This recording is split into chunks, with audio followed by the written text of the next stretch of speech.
केशव अपनी पत्नी सुजाता और अपनी बूढ़ी माँ विमला के साथ रहा करता था। केशव और सुजाता की शादी को कई साल बीत चुके थे, लेकिन सुजाता अब तक माँ नहीं बन पाई थी। अरे बहू, अभी तक तेरे घर का काम नहीं हुआ। सुबह के 9 बजने आए हैं, तुझे खेत नहीं जाना क्या? अरे माँ, मैं जा रहा हूँ। माला घर का काम कर लेगी, बस थोड़ी सी सब्जी तो तोड़नी है। बाकी की सब्जियां तो मैं शाम में ही तोड़ लाया था। तूने ही तो इसे सर पर चढ़ा रखा है, वरना मेरा बस चले तो मैं तो इसे कब का घर से निकाल कर तेरी दूसरी शादी करवा कर दूसरी बहू भी ले आऊं। बस माँ जी, मैं भी थोड़ी देर में इनके साथ खेत ही जा रही हूँ। हाँ, वैसे भी घर में बैठ के कौन सा तू वंश आगे बढ़ाने के लिए बच्चे पैदा कर रही है। बांझ है, बांझ ही रहेगी। माँ जी, कम से कम आप तो ऐसा मत बोलिए, अड़ोसी पड़ोसी तो ये बोलते ही हैं। सुजाता को काफी समय से बच्चा नहीं हो रहा था, तो उसकी सास विमला उसे हर वक्त ताना दिया करती, उसे कुछ ना कुछ बोल दिया करता था। सुजाता घर का काम करने के बाद खेतों के लिए निकलती है, तभी माला को रास्ते में बिजली मिलती है। अरे क्या बात है माला, सुबह सुबह खेतों में चल देती है, कभी आराम भी कर लिया कर। हाँ, वैसे मैंने सुना है जिनके बच्चे नहीं होते उनमें काम करने की फुर्ती बहुत होती है।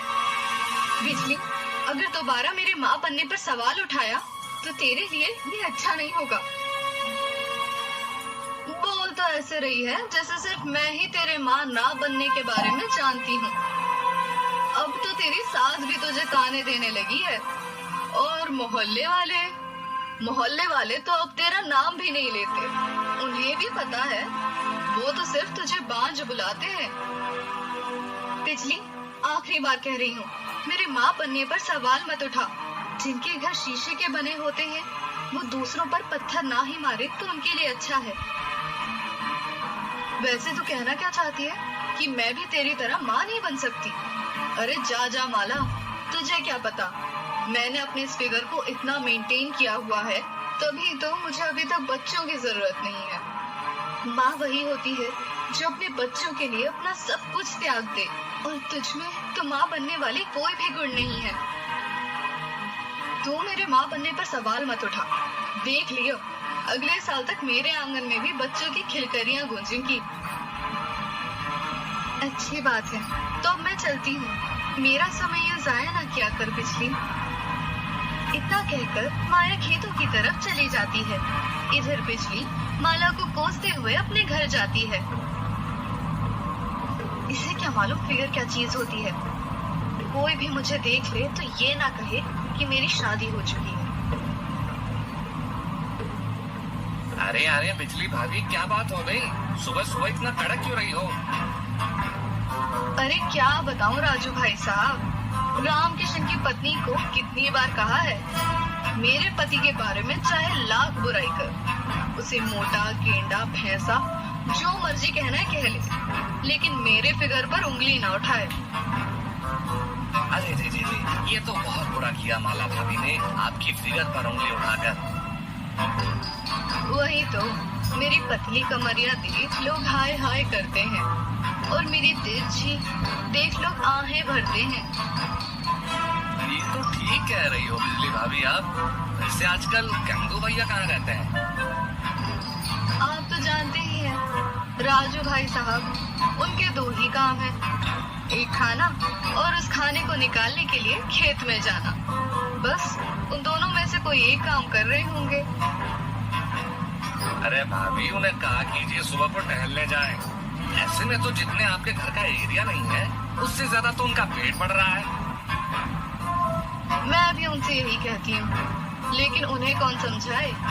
ना जाने कौन सी मनहूस घड़ी में मेरी माँ ने मुझे इनसे ब्याह दिया। हाँ, ये बात तो बिजली भाभी की एकदम सही है, लंगूर के हाथ में अंगूर। बिजली को हमेशा अपने फिगर की चिंता रहती थी, वहीं दूसरी तरफ उसका पति गंगू हर वक्त खाने की चिंता करता रहता था।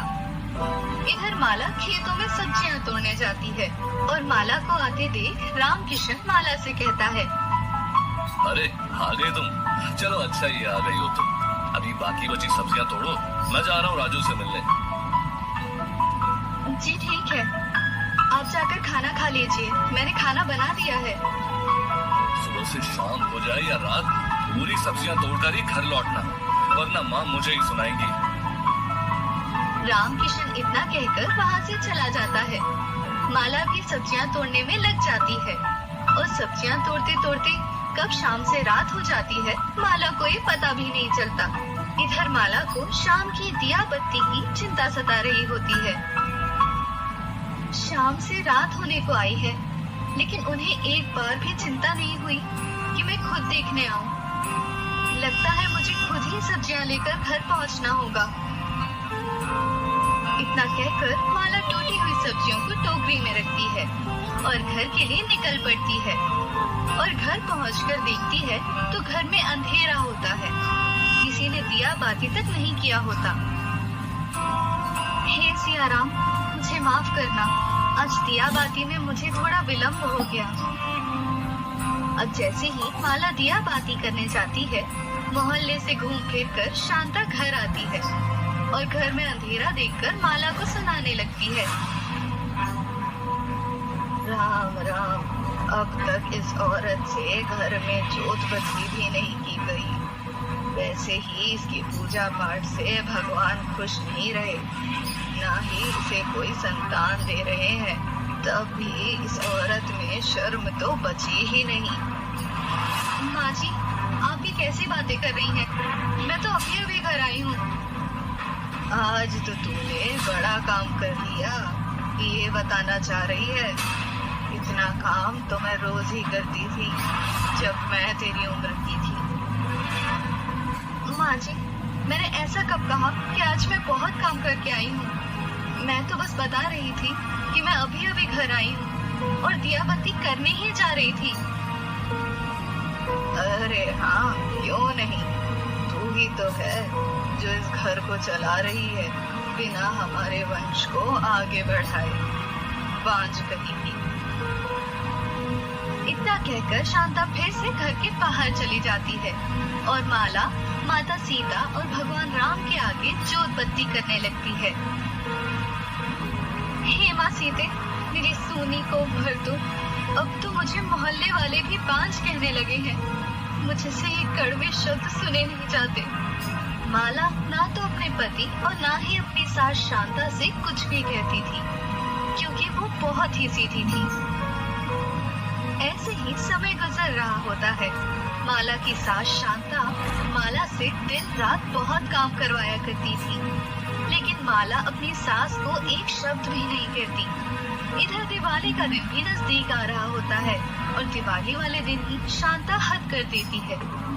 अभी सुबह के 3 बजे हैं और इस औरत को कहती हूँ खेत में जाकर सब्जी तोड़े, वरना मेरा लड़का बेटा पूरे दिन खेत में सब्जी तोड़ेगा। मुझे उस पर बहुत दया आती है, एक तो बेचारा अब तक बाप के सुख से वंचित है। अरे बहू, सुनती क्यों नहीं? उठ जा, सुबह के 3 बज रहे हैं, आज खेत की सारी सब्जियां तुझे ही तोड़नी है। दिवाली लक्ष्मी पूजा का दिन है और घर की लक्ष्मी सुबह जल्दी उठेगी तो ही तो घर में लक्ष्मी आएगी, इसीलिए जल्दी उठा रही हूँ ताकि 8 बजे तक तू पूरी सब्जियां तोड़कर वापस आ जाए। माँ, मुझे सोने दीजिए, मैं शाम में सब्जियां तोड़कर लाई थी तो मैं बहुत थक चुकी हूँ।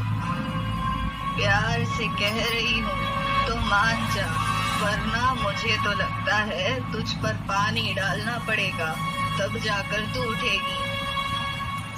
माला बेचारी भी क्या करती, वो उठकर बैठ जाती है और अपने सर पर टोकरा लिए अपने घर से निकल जाती है। माँ जी ना जाने क्या चाहती हैं, मुझे तो यहाँ डर भी लग रहा है।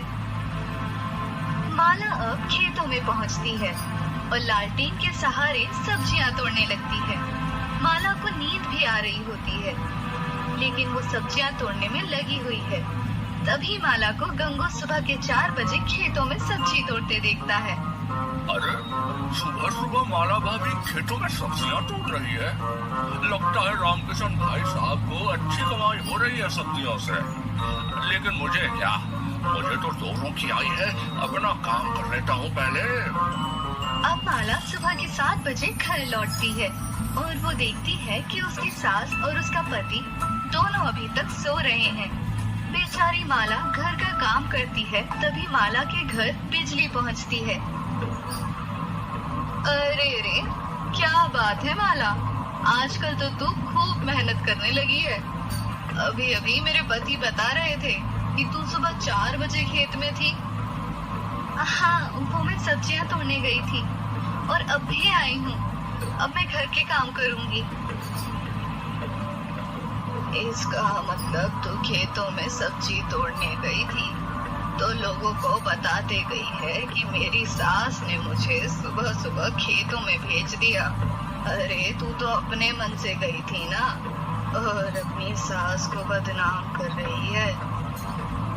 अरे शांता काकी, चाहे माला को खेत में आपने भेजा हो या माला खुद से गई हो, लेकिन काम तो आप लोगों का ही हुआ है ना, इसमें लड़ने वाली क्या बात है। अरे बिजली, तू जानती नहीं है मेरी बहू को, मैं तो उसे रानी बनाकर रखती हूँ, रानी। भले ही ये मेरे कुल को आगे नहीं बढ़ा रही है। हाँ शांता काकी, इस बात का दुख तो मुझे भी बहुत है, तभी तो आप सूखती जा रही हैं। अरे बिजली, क्या बताऊं, जहाँ 3 टाइम का खाना खाती थी, अब एक समय की रोटी भी सही से नहीं खाई जाती। कुछ भी कह लो, बुढ़िया का काम नौटंकी से कम नहीं है। जब देखो तब इसका मुंह चलता रहता है और कहती है एक समय का भी खाना नहीं खाती। मुझे तो पता है बेचारी माला पर ये बुढ़िया कितना जुल्म करती है। बिजली तो वहाँ से चली जाती है, लेकिन कुछ समय बाद रामकिशन खेतों से आता है तो वो अपनी माँ शांता से कहता है, माँ सब बर्बाद हो गया, सब। खेतों में टमाटर, मिर्च, बैंगन और जितनी भी हरी सब्जियां थी उनमें किसी ने अपनी गाय भैंस चरा दी है। ये तू क्या कह रहा है रामकिशन, तुझे पता भी है खेतों में हरी सब्जियों की फसल के लिए सेठ करोड़ी मत से कितना कर्ज लेके सब्जियों की खेती की है। आज मैंने इस कलमुखी को खेत में भेजा था, जरूर इसी ने कुछ किया होगा। इधर माला घर का काम करने के बाद पूजा करने के लिए बैठी ही होती है, तभी शांता माला के हाथों से पूजा की थाली छीन लेती है। क्यों री, तू चाहती क्या है? क्यों मेरे बेटे और मेरे घर के पीछे पड़ी है? तेरे इस पूजा पाठ से घर में रत्ती भर भी सुख शांति नहीं आती। माला बोल, क्या किया है तूने खेतों में? माँ ने तुझे सब्जियां तोड़ने के लिए खेतों में भेजा था ना, और तूने सब बर्बाद कर दिया। इतना बोलकर शांता माला के बाल पकड़ लेती है और उसे खींचती हुई काफी दूर तक ले आती है। तभी दरवाजे पर किसी के खटखटाने की आवाज आती है। रामकिशन, जाकर देखो कौन आया है, उसे दरवाजे से ही लौटा दियो, आज तो इसकी खैर नहीं। ठीक है माँ, मैं अभी उन्हें लौटा देता हूँ।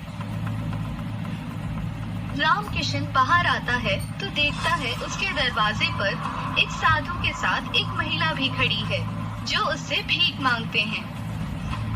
अरे अरे जाइए, यहाँ आपके लिए कुछ भी नहीं है, बल्कि आज दिवाली वाले इतने शुभ दिन पर हमारा बहुत नुकसान हो गया है।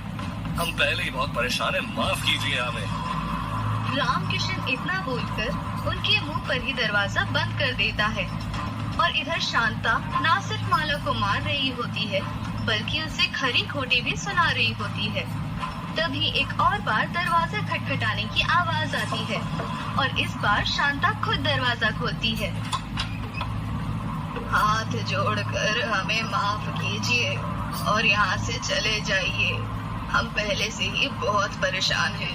इस परेशानी का समाधान करने आया हूँ माते, या मैं घर में आ सकता हूँ? जी नहीं, अभी हमारे परिवार में बहुत बड़ी समस्या हो गई है, हमें माफ कीजिए और हमारा पीछा छोड़ दीजिए।